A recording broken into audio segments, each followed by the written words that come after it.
Hey folks, welcome to week 13 of DMD 105, Digital Design Foundations. How is everybody?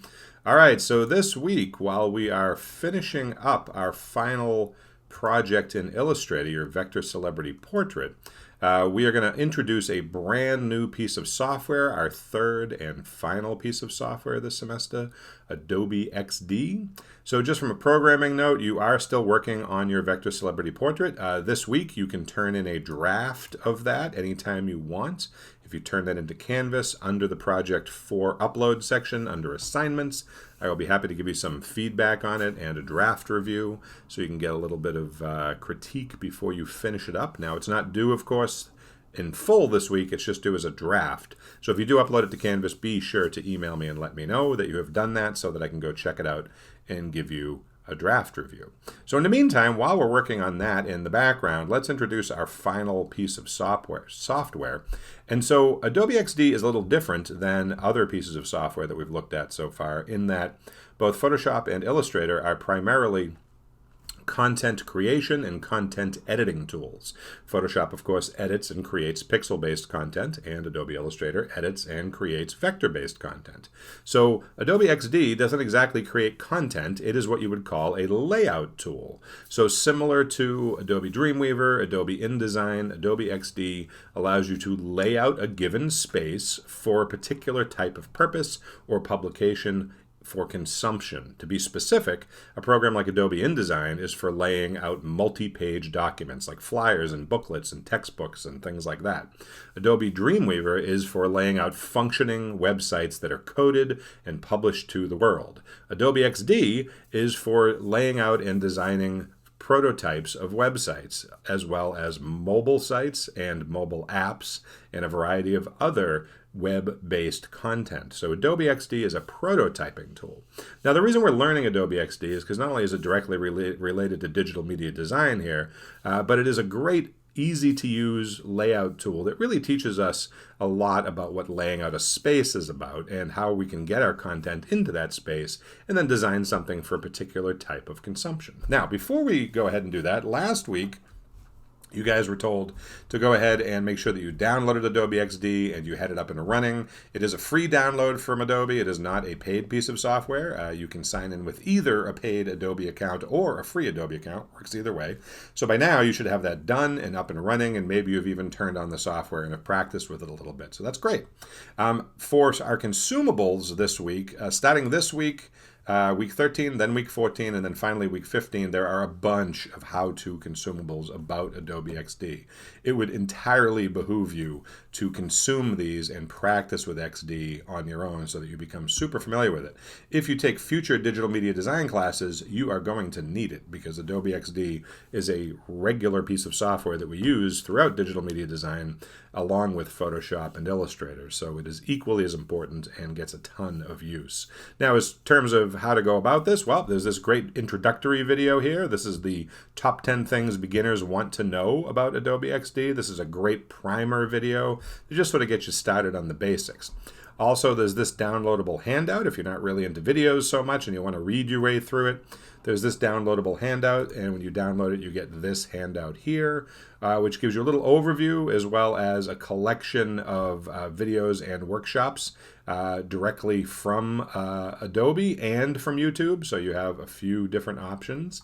This here, of course, is the Adobe XD Workspace, which we're going to be looking at in just a moment. So you have that handout. Now, next week in week 14, there'll be more consumables, and then week 15, there'll be even more. So there's lots of stuff to practice with for XD. But for today, I am going to introduce you to the program, show you how to open it up, and just go through some of the basics of the workspace. And we're going to do a comparison between that and what we know about Illustrator and Photoshop. And we'll talk about some of the basics of layout. Okay? All right. So if you want to open up Adobe XD and follow along, that would be super helpful. So I'll give you a second. Go ahead. Wait. Okay, I'm back. All right, so now that you've got that up and running, let's take a look. So when you first open up Adobe XD, you get this starter window here, which in a similar way to Illustrator and Photoshop, gives you a few options with regard to some recent projects you may have worked on, which you have down here at the bottom. There's a few places that you can link to over here on the left, and you can choose certain file sizes, or I should say workspace sizes. Now, Adobe XD, remember, is for creating layouts and content prototypes specifically for the web. Okay, this is not for print projects. Adobe InDesign is used for print projects, and if you take the Graphic Design 1 class, you will then learn Adobe InDesign there. Some of the same techniques are used, but it's for a different type of publication purpose. So here we're designing strictly for the web. Now, as such, Adobe XD gives you a few basic categories. You can choose some mobile devices, including iPhone 10s, such as this here, iPhone 10s, iPhone 11, and whatnot. And you can see that you get the shape and format for that, right? As soon as you click on that. You can also choose a variety of desktop sizes, right? Web 1920 by 1080 is sort of the most common website size, although of course there are others. It also gives you the opportunity to choose some destinations from a variety of social media sites, including Instagram and Facebook and a variety of others, so that is from this pull-down menu. And of course you can put in a custom size of whatever you want. Now remember, the unit of measure for all things web are pixels. We do not measure in inches or millimeters or centimeters or anything else. Everything on the web is measured in pixels, so you would put in your width and your height in pixels if you knew what that was. Now, just for the sake of demonstration, I am going to show you a Web 1920 layout, but again, if you put the old pull-down menu here, you could see you could get other common web sizes, 1366 by 768, 1280 by 800. Like I said about the social media, you can do Instagram, Twitter, Facebook, even YouTube channel posts, variety of things there. And like I said, for mobile devices, there are the latest iPhone sizes all the way back to the iPhone 6, as well as Google Pixel and even iPad dimensions. So you don't necessarily have to look up what those pixel dimensions are. They're all pre-built in here in XD. And I should say that Adobe XD updates their software pretty regularly. Just in the past couple of weeks, they've put out like 2 updates. And part of the updates is they add in new template formats that are automatically plugged in here. These social media templates are pretty new. They've only been added, pretty recently. So if we were going with an Instagram story, for example, you could pull that up and you already have the size and shape you need. You don't have to look it up. Okay, so like I said, for purposes of demonstration, I'm going to open up a 1920 by 1080 desktop website. So let's go through the general workspace in Adobe XD. Now, the layout of it is not dissimilar from Photoshop and Illustrator. You have your toolbox on the left, you have your workspace in the middle, and you have your palette collection on the right. But you've probably noticed as soon as we've opened this that it has a lot less features than we have in Photoshop and Illustrator. For example, look at the toolbox. The toolbox only has 1, 2, 3, 4, 5, 6, 7, 8, 9 tools. That's not a lot of tools. And furthermore, you'll notice that there is not that tiny little triangle next to each tool telling you that there's a bunch of other tools living underneath. These are all individual tools. Now, you should recognize most of these tools from using Illustrator and or Photoshop. And if you hover over each one, it tells you what it is. So of course the black arrow is the selection tool. Then we have a rectangle tool, an ellipse tool, a polygon tool, which here is represented as a triangle, which is of course a polygon. And then of course there is the line tool, the pen tool, the text or typography tool, the artboard tool, and the zoom tool. Now, all of those you should recognize specifically from Adobe Illustrator, but some of them live over in Adobe Photoshop too. And that's it. That's your toolbox. You can't add tools. You can't customize the toolbox. It's pretty limited. But don't be fooled. Don't think just because there are less options here in Adobe XD that it is a less powerful piece of software. It's just that over the years, remember I mentioned previously that historically, because of the age of Photoshop and Illustrator, that as they came out with new features, they just kept adding them to the software and making it more and more complicated. Remember I said that? So Adobe has learned from that mistake. So while it's difficult for them to go back and streamline Photoshop and Illustrator simply because they're so feature-rich and complicated, Adobe XD is a new program. It's only been out for a handful of years. And so they took a streamlined approach to this and have sort of learned from their mistakes. So they really only put the tools that you absolutely need. And don't let these simple tools fool you. They're really robust on their own. They just don't look it immediately from the toolbox. Okay, so then way down the bottom of the toolbox, you've got a couple of other features over here. This here is the Assets panel. Now, the Assets panel can also be seen in a program like Adobe InDesign. This basically is your library of content that you will be putting onto your document here. So every time you add a photograph or a graphic or a piece of text or a color or whatever, those assets are documented over here in the Assets panel. So you can keep track of them, you can duplicate them, and you can use them over and over again. Next, underneath here, we have the Layers palette. Now notice that when I turn on the Layers palette, the Assets palette disappears. So again, back to that sort of commitment to simplification that Adobe is undergoing here with Adobe XD. You don't need to have all your palettes open all at once. They just show you the one you need at the time that you need it. So it makes the workspace easier. Okay, so the Layers palette works similar to the Layers palette in Illustrator, but a little bit differently, which is ironic because there's a Layers palette in Photoshop and a Layers palette in Illustrator, and now, of course, a Layers palette in XD, and all three of them work a little bit differently from each other. So that takes a little getting used to. The Layers palette here in XD excuse me. The Layers palette here in XD also shows not just the items, but of course I have nothing on my artboard, but it shows the artboard itself. So you'll see here that the artboard itself is actually an item as well. Okay, so that's kind of new. Then at the bottom of that, there's another palette, which is the plugin palette. Now there's none listed here, but by going to Discover Plugins or hitting the plus symbol, this will take you out to the Adobe XD website where you can find a variety of plugins that you can add to your Adobe XD experience. We'll go over those a little bit later, but just so you know, that's where it is. Now you'll notice here that each of these palettes are either gray or blue. If they're blue, it's on, but if you click on it again, it's off and it goes away. They don't have to be out all the time, which is pretty great. Now, you'll notice that there's no hand tool, so you're probably thinking, well, how do I scroll around this artboard if I don't have a hand tool? Simple. Use your black selection arrow, but then hold down spacebar on your keyboard, and that brings up the hand. So the hand tool's there, it's just hidden. So it frees up space in the toolbox. You don't need to see the hand tool, just hold down the spacebar. Now you're probably thinking, oh, that's kind of tricky. How dare they hide that? But over in Adobe InDesign, even though the hand tool is visible in the toolbox, the old spacebar trick has been working for years. So now that you know that, you're good to go. Okay, now over here in the middle is, of course, our artboard, which is our major workspace. Again, imagine it as sort of a piece of paper like we did in Illustrator. And if I grab the magnifying glass tool here, now similar to hitting the space bar to get the hand tool, you'll notice that there's no tool specific menu up top here like we saw in Photoshop. So the magnifying glass is just on magnify. When I click, I just zoom in. How the heck do I zoom out? Well, again, keyboard commands. Hold down the Option key on your keyboard or the Alt key if you're on a PC, and you zoom out. Now, in terms of workspace, I'm going to zoom as far out as I possibly can, and you're going to see that this is kind of similar to Adobe Illustrator in that I have my artboard here in the middle. There's my artboard. And all this light gray area out here is scratch space or additional workspace.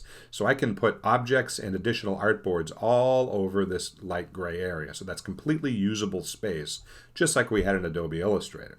Over here, outside that, is the dark gray area, and that is not usable space. That's dead space, basically. So nothing you can do there, okay? Okay, so let's zoom back in so we can see our artboard a little more clearly. Now, over here on the right side are our collection of palettes. Now, you're probably thinking, wait a minute, that's just one big palette. And you are correct. So if you remember the Properties palette from Illustrator that I described as sort of being that golf caddy palette, right? It's the sort of palette that as soon as you click on something, it hands you what it thinks you're going to need. So right now I have nothing selected. And so the palette on the right is completely gray, right? There's nothing going on. It's not active. But the minute I click on the artboard and make it active, things darken up and I get some features that I can use. If I were to do something else, if I were to say, for example, make a rectangle, On the screen, now the rectangle is active, but the artboard is not active. Now you'll see that the palettes have changed again, and it gives me all the tools that it thinks I need to work with the rectangle. So essentially, this morphing golf caddy palette over here on the right-hand side in Adobe XD is just like the Properties palette in Adobe Illustrator. So I'm going to clean up the workspace a little bit here. I'm going to squish it in a little bit so we can see a little bit better. So again, it's sort of that golf caddy palette that gives you what you need when you need it. Okay, now that we've gone ahead and made a rectangle, let's talk about some of the comparisons to Illustrator. So specifically speaking, even though Adobe XD is a layout program, like I said, it is technically a vector program like Adobe Illustrator. Now, it doesn't have the same kind of level of drawing tools that you have in Illustrator, but it does treat its objects like vectors, which means that it's non-resolution dependent. But similar to Adobe InDesign, it treats things as containers and can therefore hold imagery and photography beautifully, just like Adobe Photoshop or just like Adobe InDesign. So layout programs handle all sorts of content. Now, if we look at objects, right, I just went ahead and made a rectangle. You should recognize the bounding box. It's kind of similar to that bounding box in Illustrator. Everything you know about making shapes in Illustrator applies here, so I don't need to go over that with you, right? You can squish things, and you can stretch things, and you can resize things, and you can rotate things by hovering on the outside corner, and you can grab these little ball connectors here, and you can round the corners. So all of those same features that you could do in Illustrator, you can do here. If you hold down the Option key, you can round just one corner at a time, like that. So you can have a couple of sharp corners and a couple of round corners. So if you could do it in Illustrator, you can do it here. So I don't need to teach you that, which is great. Also, you'll notice as I move things around, see the little purple lines keep popping up. Those are your smart guides that lets me know whether I am centered or how many pixels away I am from a given edge.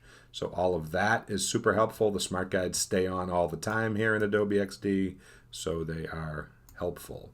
Also, duplicate features, right? If I want to have more than one rectangle, I can Option drag and make multiples, just like you can in Adobe Illustrator. So all the same. And of course, the undo and redo keyboard commands, which is Command Z or Control Z to undo and Shift Command Z to redo. Those all work exactly the same as well.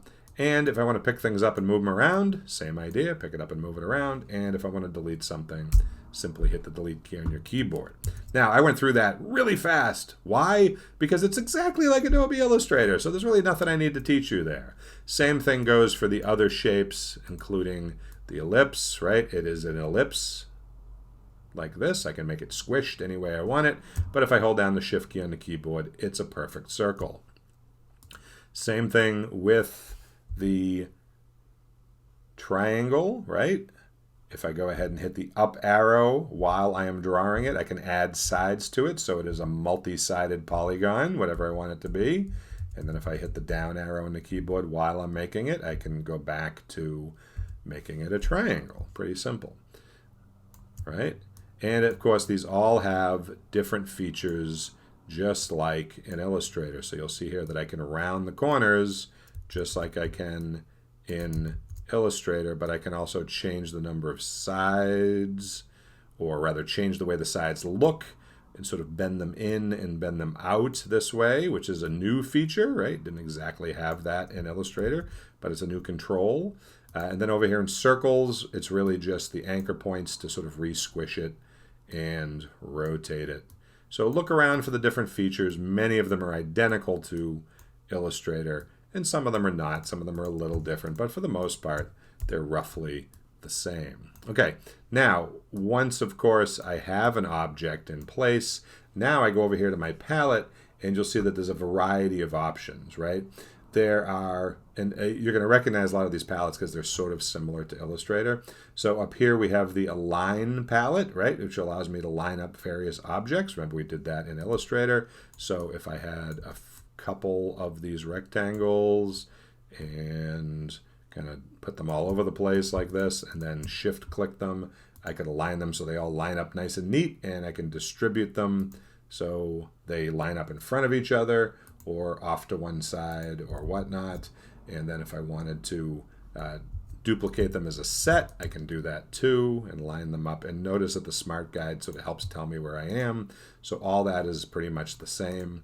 And then I can go down here and I can also transform the shape using the transform palette, which allows me to change the width and the height. So if I wanted to make it an exact size, if I wanted this rectangle to be a very specific size, if I wanted it to be 600 pixels wide by 200 pixels high, well, I can do that. Now it's exactly what I wanted it to be. You can also change its location on the X and Y axis, originating from the upper left corner. Remember, we learned about the X and Y axis. And even though I can rotate a shape freely by just spinning it, like we can in Illustrator, you can also rotate it a specific number of degrees by putting it in here and make it exactly 45 degrees, for example, if that's what I wanted. I can also flip the object over by using the mirroring feature, right? I can flip it vertically, I can flip it horizontally, and so on and so forth. Down here is the appearance panel, which gives me a variety of different options, including a transparency level. I can add a blending mode. You remember these from Photoshop, right? They work just like they do in Photoshop and Illustrator for that matter. You can adjust how round those corners are. I can do them manually just by dragging them in and out, or I can go ahead and adjust it by a certain number of pixels, make it say 25 pixels, and now it's a specific thing. Now colors, you might notice there's no color picker over here. The color picker lives over here on the right in the appearance panel, and it starts with fill. So the first thing you have to understand is there's a checkbox, then there's a fill choice, and then there is an eyedropper tool. So first things first, do I want to have a fill or not? If it's checked off, yes, it's filled. If it's unchecked, it's not filled. Then to pick the fill, you click on the color box, and it opens up the color picker. You will notice that the color picker here in Adobe XD is far less complicated than the color picker in Adobe Illustrator or Adobe Photoshop. So first of all, you have your color wheel right over here, which goes from red to red. You know how that works. We've done that before. We can choose a variety of colors. And then over here, I can go into the little Munsell section. Remember Mr. Munsell? And I can give it full color up here in the upper right corner, or I can add some black and make it darker and darker, or I can add some white and make it lighter and lighter, so you can adjust your color. You can also go ahead and punch in a hexadecimal code. So if you already know your hexadecimal code, you can punch that in, hit tab, and it becomes that color. Now you're probably thinking, well, wait a minute, what about RGB? What about some other color models? I know you love color models, right? Well, you'll see over here on the left it says hexadecimal code, but if I hit the old pull-down menu, I could switch it over to RGB, and then if I know my RGB code, I can go ahead and put that in as well. And so I can do that. And then it has one other color model, HSB, hue, saturation, and brightness. So if you know those percentages, you could put those in as well. So you can put in some color codes.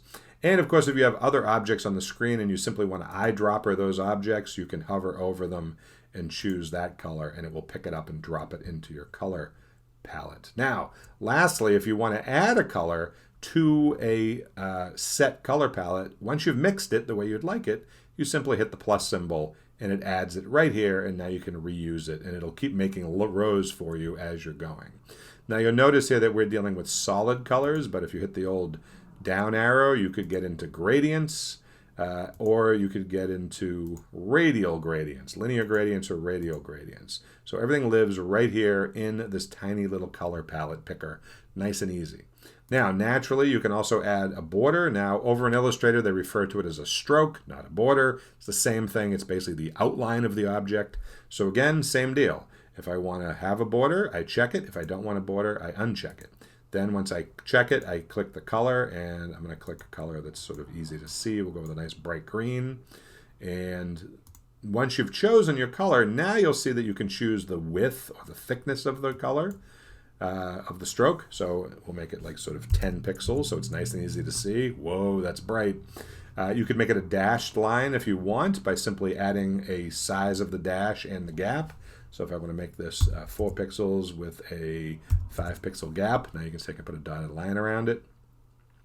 And you can also adjust how the stroke treats itself. Is it an inner stroke, an outer stroke, or a centered stroke? And you can round the edges like that if you would like, of the stroke, not necessarily of the object itself, or you can have a blunt cap, whatever you would like. So these are sort of the personality of the line, and you should be familiar with these because they did show up in the stroke palette in Illustrator.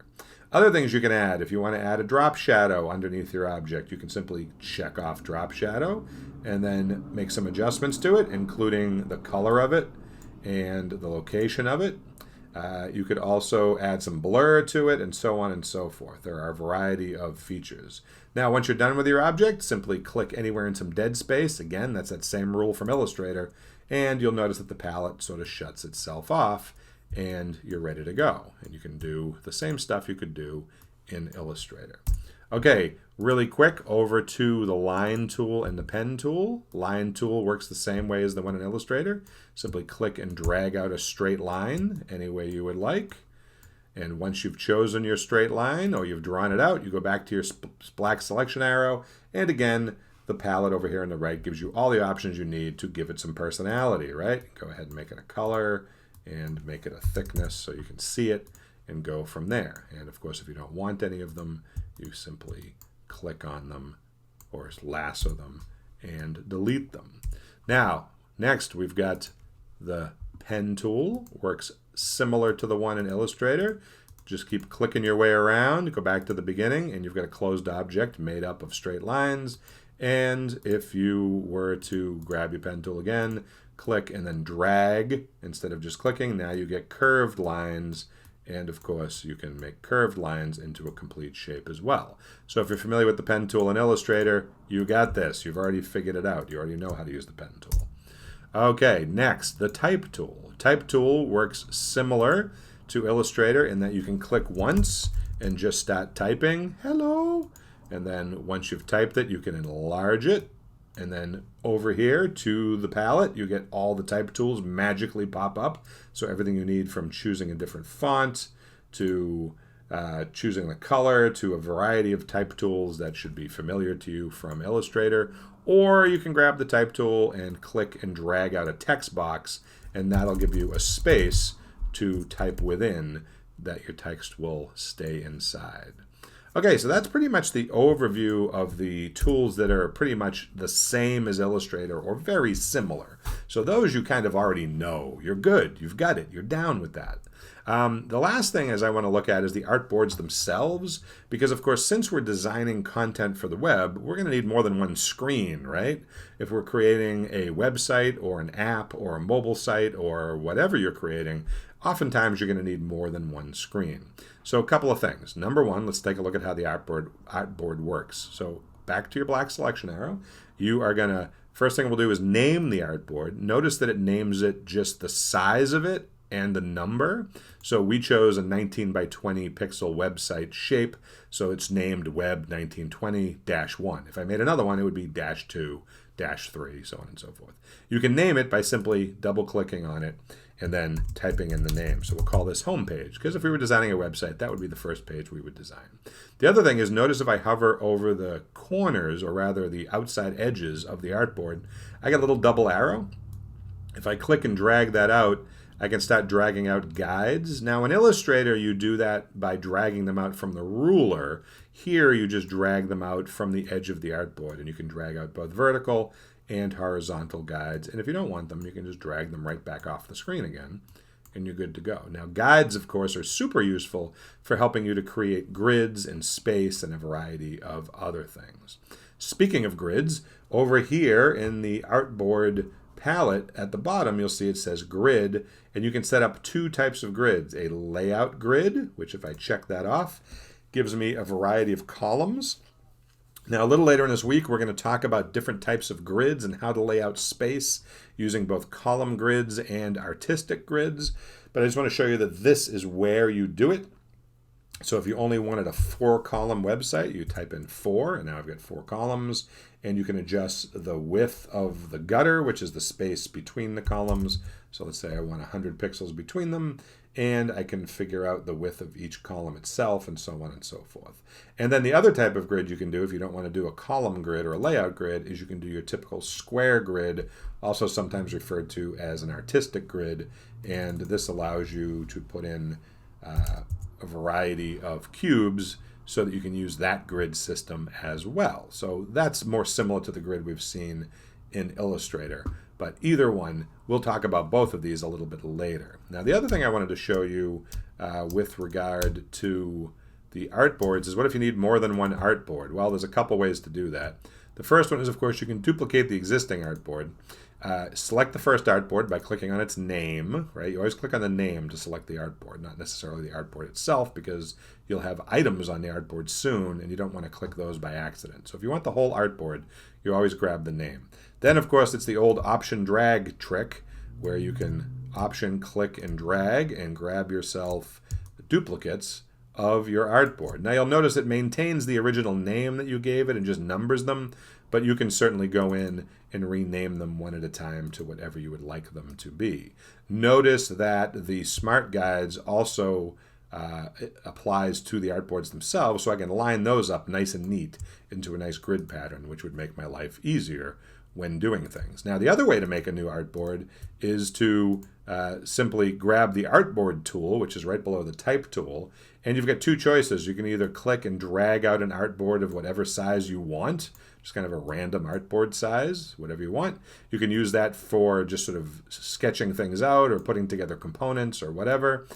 Or if you want a specific size, choose the artboard tool and then go over here to the artboard library and pick any size you want. So let's say, aside from my website design, I also want to design a screen for an iPad Pro. I'll click that and it will just magically appear in the workspace, and I can pick it up and move it wherever I want. So there's my screen for an iPad. All right, so that's the basic setup for Adobe XD. What I want you to do is play around with the tools, make a bunch of artboards, really get to know the workspace, and then next time we are going to talk about how to lay out a grid, the importance of grids, how those play into setting up your space, and we'll talk about making containers in Adobe XD and how we can use that to set up a good workspace.